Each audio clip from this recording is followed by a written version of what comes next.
Hey, good morning, everyone. Good morning.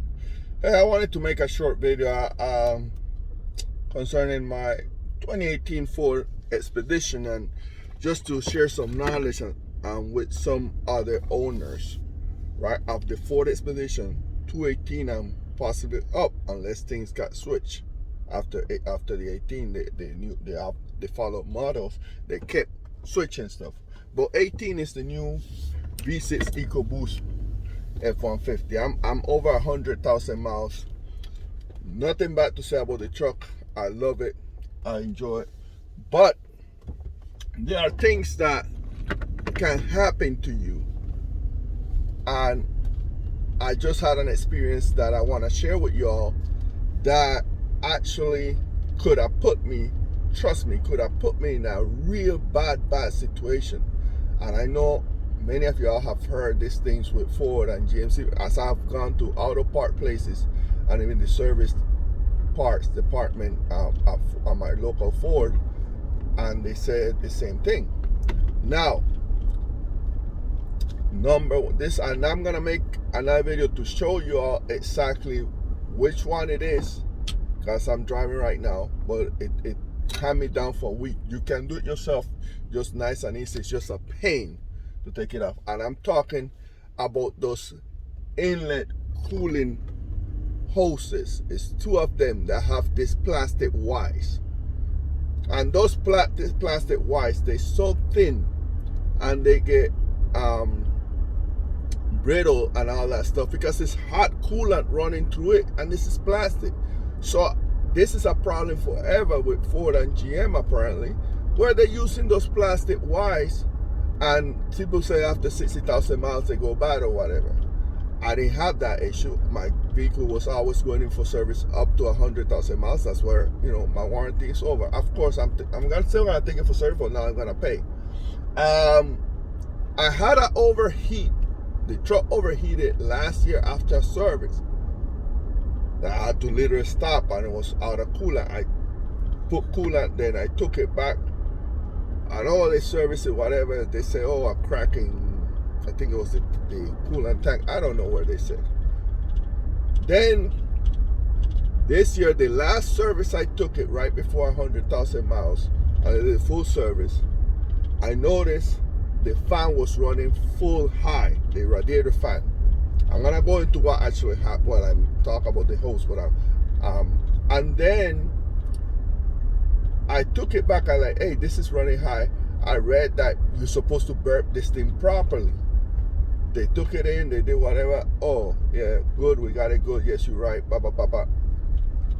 Now the problem after that, then I start seeing more problems where my actuator for the AC, the actuator motor that controls your cool and heat on the driver's side wasn't working, so I wasn't getting no AC on the driver's side. Now let you know, the actuator that is by the driver foot, that's the one that controls if you're blowing air to the dashboard, your face or your foot. That's the one that switch back and forth. That's not the one for the driver's side AC. The one for the driver's side AC is on by the foot of the passenger and close to the glove compartment and the console, the center console. You turn, you see, you can see. You may need to use, and I'm gonna make a little video of that tool. It was awesome. I bought this little screwdriver that have the angle thing or whatever from Amazon. Kind of like the DeWalt and them and the Arabi, but I think it's better. It really worked, and because it comes with that little snake bit or thing or whatever that you can put your bits on it. However, I fixed that and I'm fine. I noticed after weeks or whatever, the fan running high again. Let me go and see. The coolant was low. It wasn't bad, but it was low. So that showed me right there and then that, hey, let me put more coolant. I went and bought more coolant. Fill it up. I just went on a long trip about 3 weeks ago to Louisiana. That's from Georgia. So that's a long 9-hour drive, and I go almost non-stop. And we went down there, we came back. I checked my coolant when I was there. It looked a little bit low, poop, but not low enough that, hey, it's okay. Me not thinking. We drove back, made it back. 2 days later, my wife is about to go to work with the truck because I have my van at my mechanic for service to change a sensor. So she take the truck and she had to turn around. She said it's smoking and it's saying that it's completely hot. The coolant over temperature. And she flying back home. She didn't want to stop, but she wasn't far. Come to find out, that hose that I'm telling y'all, that inlet hose, it's 2 of them that have the wires, and the one that sit in the back, the hose literally broke apart. The wire broke apart, so all the coolant that the car had just flow out. So the car then was not. You can't drive it. If you imagine that would have happened on that long drive in the middle of the road, Alabama, Mississippi, whatever, we stranded with luggage, kids, and everything. That's unacceptable. The fact that this part is prone to this, and that these manufacturers are still using this thing with this plastic wires, they need to have a proper reason and explanation as to why they're doing this. Why you are not just, if you know this is a problem that can leave people stranded like that, can cause a danger, a fire, or anything. Come on, you can't do that. Then I go, and this is not the dealers, we're talking manufacturers now. And also dealers too, if you hear that fan loud, look at your coolant. Or either the engine is not burnt, the heater core ain't getting coolant. And if you can spot the hoses, see if they have crack or you spot any leak. But you need to make sure that when you take it, you tell them you better check those hoses and make sure there's no crack or anything. Make sure my inlet, check all my hoses for the cooling system. Anytime you see that fan running high, or check the AC system, make sure, force them to do that in your service. That whatever points inspection, don't know. Have them check the moment you hear your fans running super high, always high, like look like it's a plane landing. You better let them know. You better check everything and give me a written report what hoses and what stuff you check. So given that, I will say now that taking out the hose is a pain. The front part, you can do it yourself, but it's a pain because of the angle, sticking your hand and pulling and pushing. And those clips, the old clips, are horrible. They are the worst to try to press. You can't stick your hand, and the little tools they sell is hard. So I was able to get it out. Then I'm sorry for this video going so long, but I was able to take it out. Then what we did, well, what I did, and of course consulting with my mechanic, that's what some things I'm able to do myself.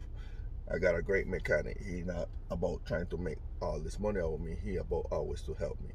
Whatever.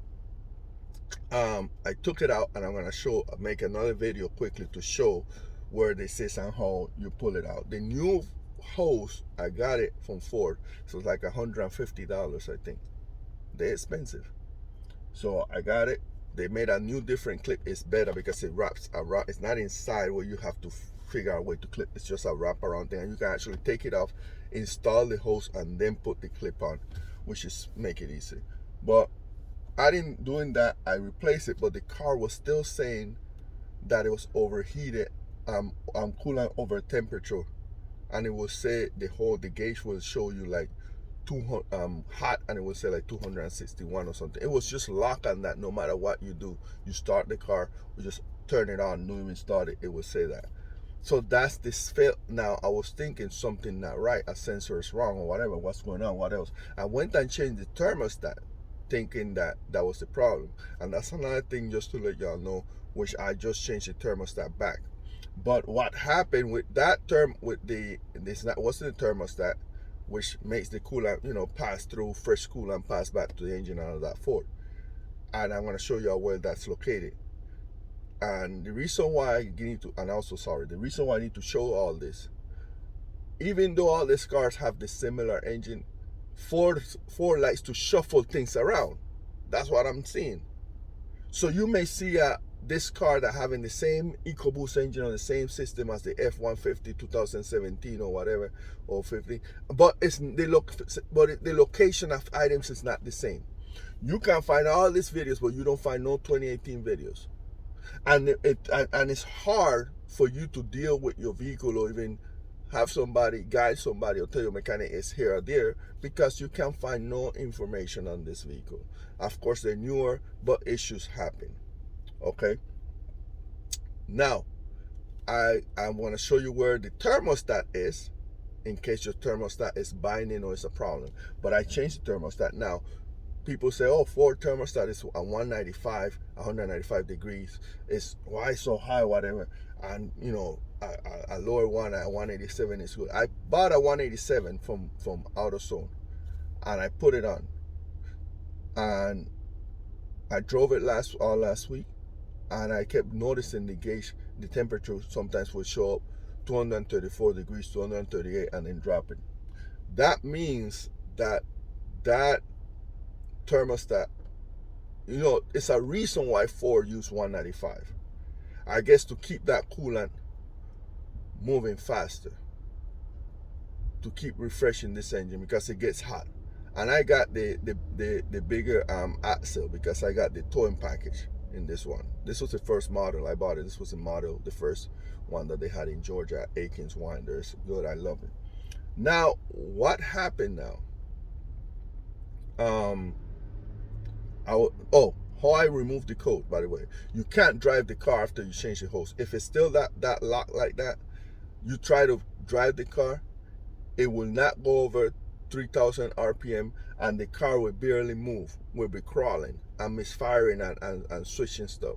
So I saw a video and find out, and I bought a little computer, I plug it in myself, so let me see what really is the code that I got, because the check engine light is on, and I forgot the code number, but needless to say, it's the code that's the warning.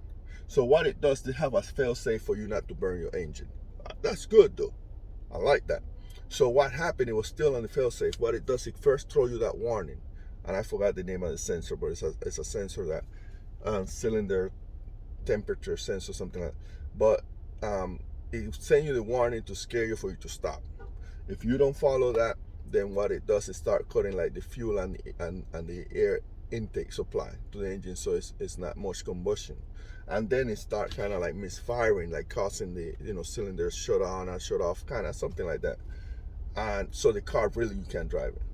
So when you do a repair, when it has to do with your cooling or whatever, you have to clear that code. If the sensors are fine and everything's fine, you clear that code. Once you do your repair properly, you have the computer, and then you reset, you erase all the codes.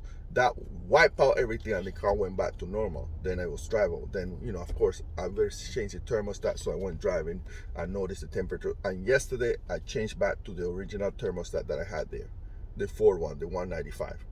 So I'm not seeing that high temperature. The fan went down because it was still loud. I stopped by my mechanic and stuff. I asked him, he was like, yes, it's still loud, whatever. Just bring it one day, and I calibrate all the AC stuff, which I'm gonna do, because after all that, I did the actuator, several things I've done that has to do with cooling and air conditioning.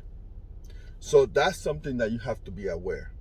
Make sure that when it comes to your Ford vehicle, you tracking, when you hear that fan loud, when you see coolant go down or something, go, and if it's on the warranty, go straight to the dealer and have them check the whole thing, all the lines, all the lines, all the sensors, and for them, tell them, I need a report that says what hoses they check, and they say okay, nothing print out your standard like cooling system. Okay, have them write down and tell you every inlet, every hose, everything, heater core, everything. Have them check everything. They have to, it's on the warranty, right? And this is a problem.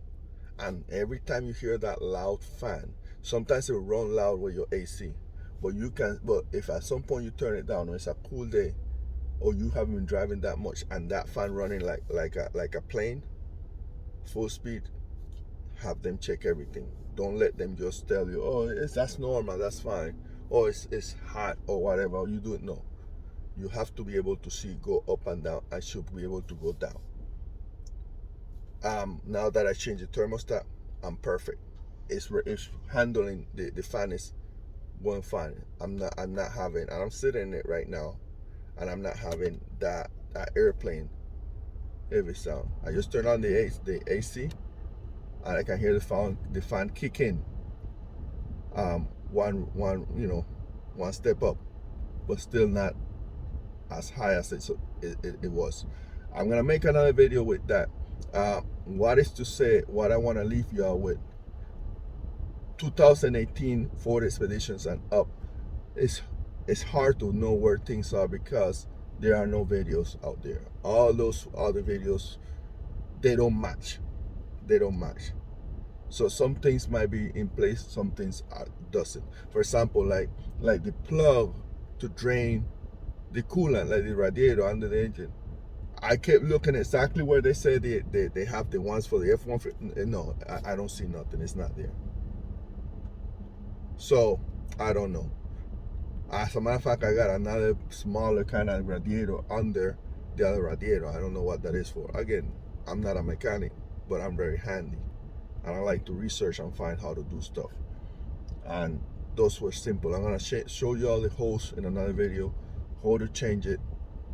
And also I'm gonna show y'all, I'm sorry this is going long, but I wanna make this something that 2018 Ford Expedition owners can know the stuff that I've gone through, which is not that many, honestly. Just a few things. It's a vehicle, things can happen, but it's still running strong. I'm not scared of mileage. I've never been. So I'm good. I always have cars. I bought this one brand new, but I had cars that 100 and something miles that I buy them and they work fine. Nothing wrong. I just change them because I want to change it, but I'm put mileage in it. As long as you take care of the car, and as long as you know the history of the car, and also what are the issues that this cars tend to have. And in one sense, this is one that I'm bringing to y'all. The cooling system is an issue. So be aware and be ready, prepare. I would recommend anyone, to be honest, if you can buy that hose or buy an aftermarket one that they say they make them with copper wires or aluminum wires, but if you can buy the hoses for your 2018 and up Ford Expedition and keep them in the trunk, because if it happens to you, you are stranded. You're stranded. So if you're far from home, whatever, you can't tow it that far unless you have all that money. The insurance ain't gonna pay for towing it, 300-400 miles. And then you're gonna have to figure out stay in a hotel or find a way to make it all the way home. So I leave y'all with that. I just replaced that one. I'm gonna monitor, the vehicle. The other wire is in the front, so you easily can see, any leak or any crack on it. The one is behind the other one.